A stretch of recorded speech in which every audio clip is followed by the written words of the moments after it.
the embodied, the encoded, and the embedded. Embodied to me means how we take spirit or soul and bring it into this body. This is our karmic record. This is what we remember and what we're pulling forward into this life to deal with, to address. When I talk about the goddess and the divine feminine, some of these goddesses that come through this particular record keeping that is ensouled, embodied in this body. So to have a body is to look at whether we're comfortable with transcendence or whether we're comfortable with being in a body, whether we're okay to be condensed and formed into this very particular localized thing that has a sheath around it. Because so much of our religion and tradition is disembodied, is to take us up and out, is to give us the salvation from body, to remove us from this bodied existence, this physicality of existence. To come into form is something that the soul does. It's a concretization. It is a congealing into limitations so that we can strike against things, so that we can have these experiences and work in this classroom. What is it to be encoded? To be encoded is to have an ancestral pattern. Now, sometimes our ancestral pattern and our embodiment, our soul pattern has crossover. Sometimes these things have no crossover. Sometimes it's like, what is my ancestry trying to tell me? And so many people I know in this time are doing ancestral work. They're doing the work that is saying, talk to me, blood. I can't hear how far back you go. Now, in my case, I can follow the breadcrumbs back about 800 years because I have a record of these mystics and these rabbis like Abraham Abulafia, who talked about the mystical experience, who talked about choosing life, who talked about this alphabetic reality coming down, being encoded into form.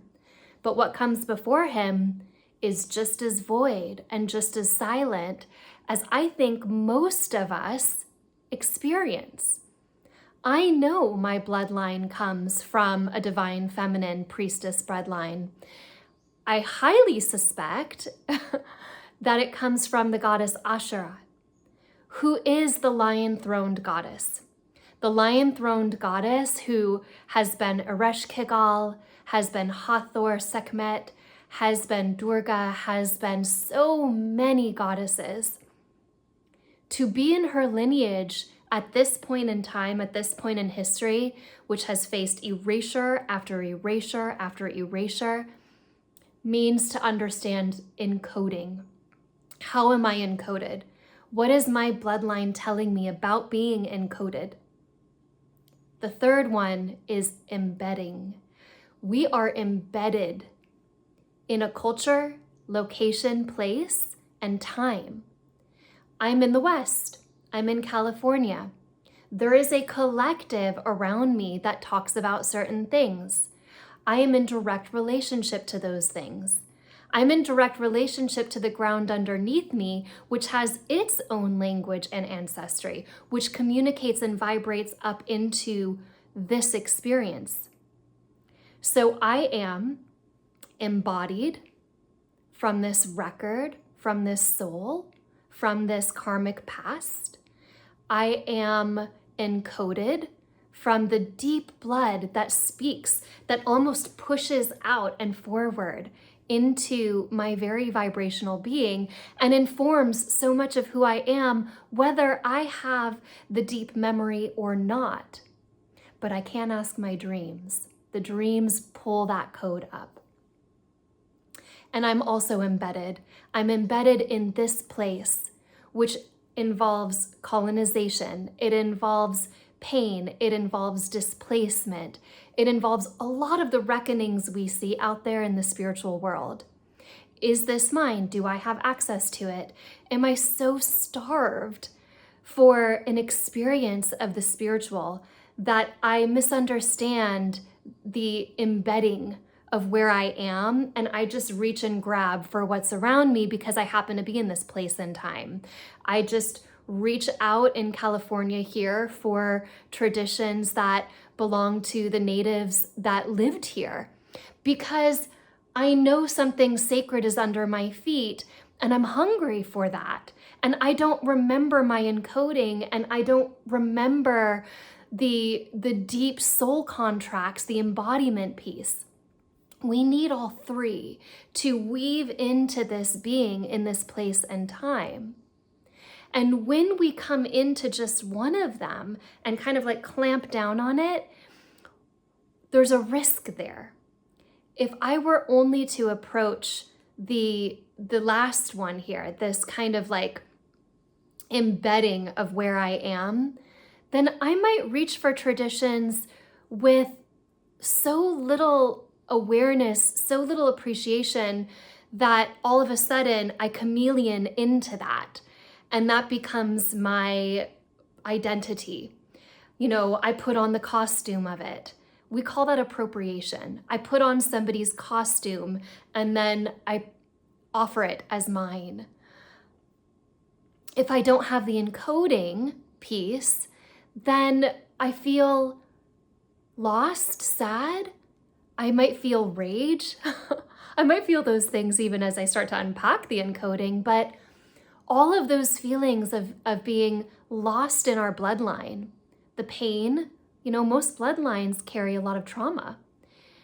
The pain, the story that goes along with that, with the peoples that were my peoples that I can't remember, countless mothers, countless fathers, some nice, some not so nice. There's a deep reckoning in this encoding piece. And then embodiment. Embodiment is the spiritual crisis. Embodiment is if I don't have a connection to my soul, to my records, to who I've been. Now, that could mean a lot of different things, couldn't it? But if I don't have any access to that spirit, then my tendency is going to be to become materialistic, transactional, morose. Everything is for naught, solipsistic, nihilistic.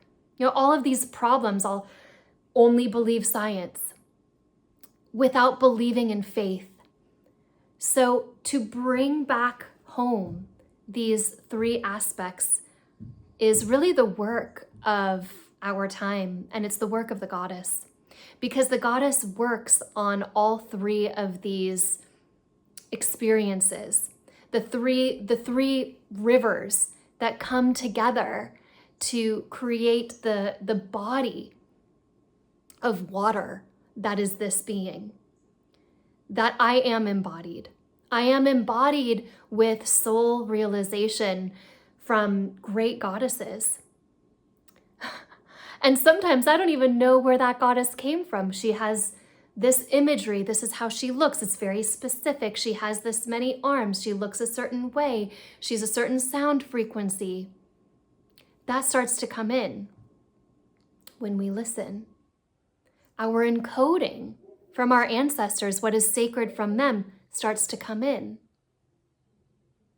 Our embedded culture, what's happening here today, starts to come in. And when these strengthen together, we remember the heart. We remember the depth of being. So may we move forward if the divine feminine is the new feminism, and it is, knowing that the primary three elements to that are embodied, encoded, embedded. Blessed are the ones that remember.